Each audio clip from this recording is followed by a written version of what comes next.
चक्षुर्मिलितं येन तस्मै श्रीगुरुवे नमः।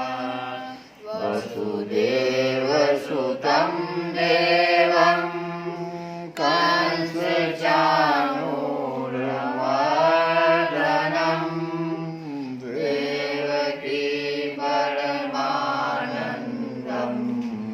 कृष्णं वन्दे जगद्गुरुं। रुक्मिणीकेलिसंयुक्तं पीताम्बरसुशोभितम् आप्ततुलसीगन्धं कृष्णं वन्दे जगद्गुरुं। हे कृष्ण करुणा सिन्धो दीनबन्धो जगत्पते गोपेश गोपिकान्त राधाकान्त नमस्तुते। तप्त काञ्चन गौराङ्गी राधे वृन्दावनेश्वरी विश्वानुसुते देवी प्रणमामि हरिप्रियम्। श्रीकृष्णाय वासुदेवाय हरये परमात्मने प्रणतक्लेशनाशाय गोविन्दाय नमो नमः। मातु मेरी श्री राधिका पिता मेरे घनश्याम इन दोनों के चरणन में मेरा बारंबार प्रणाम, मेरा बारंबार प्रणाम, मेरा बारंबार प्रणाम। कल की कथा में हम लोग सुन रहे थे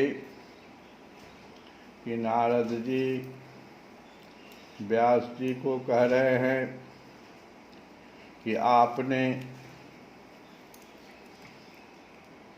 अजन्मा होकर भी जगत के कल्याण के लिए जन्म ग्रहण किया है, इसीलिए आप विशेष रूप से भगवान की लीलाओं का कीर्तन कीजिए। कल की कथा में क्योंकि अभी दशहरा चल रहा है और माता जी का समय है, माता जी के यश का गान हम लोग आज ही करेंगे। तो कल हम लोग गा रहे थे माता जी का कि 56 भोग 3600 व्यंजन लगा था ना कल माता जी को। 56 भोग 3600 व्यंजन भोग लगा के अकंचन थार आरती सजा के की करिए दियरा बारी ऐली हे जगदम्मा दियरा बारी ऐली हे। तब आय की करबै तब बिनती सुनियौ हे महाराज, बिनती सुनियौ हे महारानी, बिनती सुनियौ हे महारानी, बिनती सुनियौ हे महारानी, बिनती सुनियौ हे महारानी, बिनती सुनियौ हे महारानी। हम सब ठाढ़ी शरण में ना, हम सब ठाढ़ी शरण में ना, बिनती सुनियौ हे महारानी, हम सब ठाढ़ी शरण में ना, हम सब ठाढ़ी शरण में ना, हम सब ठाढ़ी शरण में ना, हम सब ठाढ़ी शरण में ना। अक्षत चंदन अहाँ के चढ़ायब, अक्षत चंदन अहाँ के चढ़ायब, अक्षत चंदन अहाँ के चढ़ायब। बस आरती अहाँ के उतारब, आरती बस अहाँ के उतारब। माँ के आरती उतारब ना, माँ के आरती उतारब ना। हम सब ठाढ़ी शरण में अयलो, हम सब ठाढ़ी शरण में अयलो। अब हमर विनती सुनियो ना, महारानी हमर विनती सुनियो ना। बेली चमेली के हार चढ़ायब, बेली चमेली के हार चढ़ायब, बेली चमेली के हार चढ़ायब। बस अड़हुल चढ़ायब ना, हम अड़हुल चढ़ायब ना। हम सब ठाढ़ी शरण में अयलो, हम सब ठाढ़ी शरण में अयलो। और हमर विनती सुनियो ना, महारानी विनती सुनियो ना, मान विनती सुनियो ना। से माता के भजन को गाने के बाद आगे की कथा कि विद्वानों ने इस बात का निरूपण किया है, नारद जी ही बोल रहे हैं कि विद्वानों ने इस बात का निरूपण किया है कि मनुष्य की तपस्या, वेदाध्ययन, यज्ञानुष्ठान, स्वाध्याय, ज्ञान और दान का एकमात्र प्रयोजन यही है कि पुण्य कीर्ति श्री कृष्ण के गुणों और लीलाओं का वर्णन किया जाए। मुनि अब कह रहे हैं नारद जी व्यास देवी से आगे कि हे मुनि सुनिए, पिछले कल्प में अपने पूर्व जीवन में मैं वेदवादी ब्राह्मणों की एक दासी का लड़का था। वे योगी वर्षा ऋतु में एक स्थान पर चातुर्मास्य कर रहे थे। बचपन में ही मैं उनकी सेवा में नियुक्त कर दिया गया था। मैं यद्यपि बालक था, फिर भी किसी प्रकार की चंचलता नहीं करता था, जितेंद्रिय था, खेल कूद से दूर रहता था और आज्ञानुसार उनकी सेवा करता था। मैं बोलता भी बहुत कम था। देखो बच्चों के कुछ अद्भुत गुणों को यहाँ पर निरूपण किया गया है। मेरे इस शील स्वभाव को देखकर समदर्शी मुनियों ने मुझ सेवक पर अत्यंत अनुग्रह किया। उनकी अनुमति प्राप्त करके बर्तनों में लगा हुआ जूठन मैं एक बार खा लिया करता था। इससे मेरे सारे पाप धुल गए। इस प्रकार उनकी सेवा करते करते मेरा हृदय शुद्ध हो गया और वे लोग जैसा भजन पूजन करते थे उसी में मेरी भी रुचि हो गई।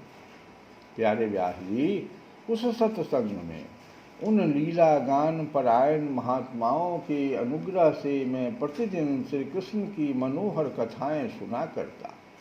श्रद्धा पूर्वक एक एक पद श्रवण करते करते प्रिय कीर्ति भगवान में मेरी रुचि हो गई। महामुनि, जब भगवान में मेरी रुचि हो गई तब उन मनोहर कीर्ति प्रभु में मेरी बुद्धि भी निश्चल हो गई। पहला स्टेप कथा का श्रवण श्रद्धा के साथ, उसके बाद रुचि, फिर अब बुद्धि मेरी निश्चल हो गई, प्रभु में मेरी बुद्धि भी निश्चल हो गई। उस बुद्धि से मैं इस संपूर्ण सत और असत रूप जगत को अपने पर ब्रह्म स्वरूप आत्मा में माया से कल्पित देखने लगा। इस प्रकार शरद और वर्षा इन दो ऋतुओं में तीनों समय उन महात्मा मुनियों ने श्री हरि के निर्मल यश का संकीर्तन किया, क्योंकि चातुर्मास चल रहा था और मैं प्रेम से प्रत्येक बार सुनता रहा।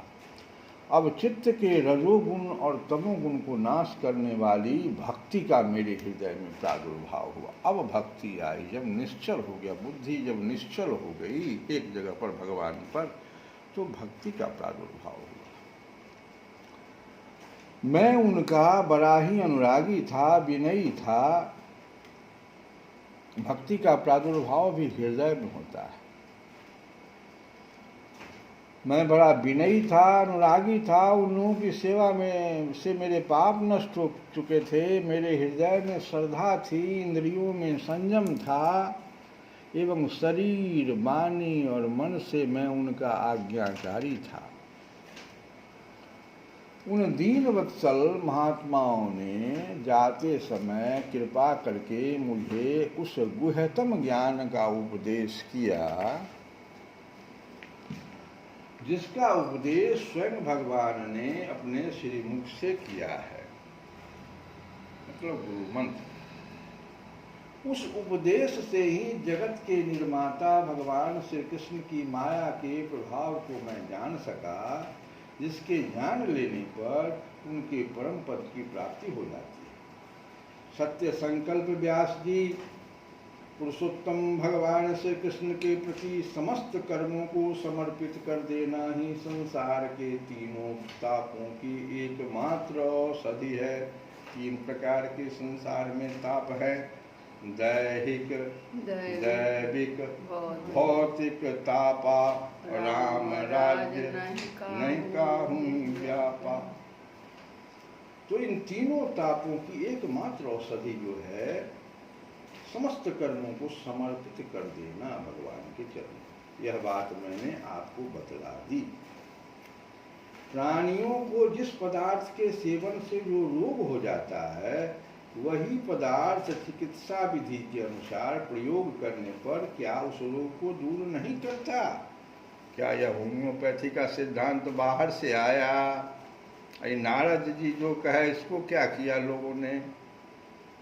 क्या यह होम्योपैथी का सिद्धांत नहीं है? इसी प्रकार यद्यपि सभी कर्म मनुष्यों को जन्म मृत्यु रूप संसार के चक्र में डालने वाले हैं, तथापि जब वे भगवान को समर्पित कर दिए जाते हैं, तब उनका कर्मपना ही नष्ट हो जाता है। इस लोक में जो शास्त्र विहित कर्म भगवान की प्रसन्नता के लिए किए जाते हैं, उन्हीं से बड़ा भक्ति युक्त ज्ञान की प्राप्ति होती है। उस भगवत अर्थ कर्म के मार्ग में भगवान के आज्ञानुसार आचरण करते हुए लोग बार बार भगवान श्री कृष्ण के गुण और नामों का कीर्तन तथा स्मरण करते हैं।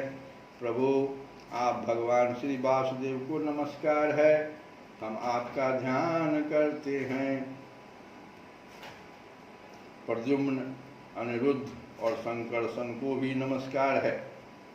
इस प्रकार जो पुरुष चतुर्व्यूह रूपी भगवान मूर्तियों के नाम द्वारा प्राकृत मूर्ति रहित अप्राकृत मंत्र मूर्ति भगवान यज्ञ पुरुष का पूजन करता है, मंत्र मूर्ति से, उसी का ज्ञान पूर्ण एवं यथार्थ है। ब्रह्मन, जब मैंने भगवान की आज्ञा का इस प्रकार पालन किया, तब इस बात को जानकर भगवान श्री कृष्ण ने मुझे आत्मज्ञान, ऐश्वर्य और अपनी भाव रूपा प्रेमा भक्ति का दान किया। अभी तक जो भक्ति थी उससे भी आगे एक भक्ति है, जिसका नाम है प्रेमा भक्ति। ये भगवान दान करते हैं, भगवान देते हैं। व्यास जी, आपका ज्ञान पूर्ण है, आप भगवान की ही कीर्ति का उनकी प्रेममयी लीला का वर्णन कीजिए। उसी से बड़े बड़े ज्ञानियों की भी जिज्ञासा पूर्ण होती है। जो लोग दुखों के द्वारा बार बार रौंदे जा रहे हैं, उनके दुख की शांति इसी से हो सकती है और कोई उपाय नहीं है। श्री कृष्ण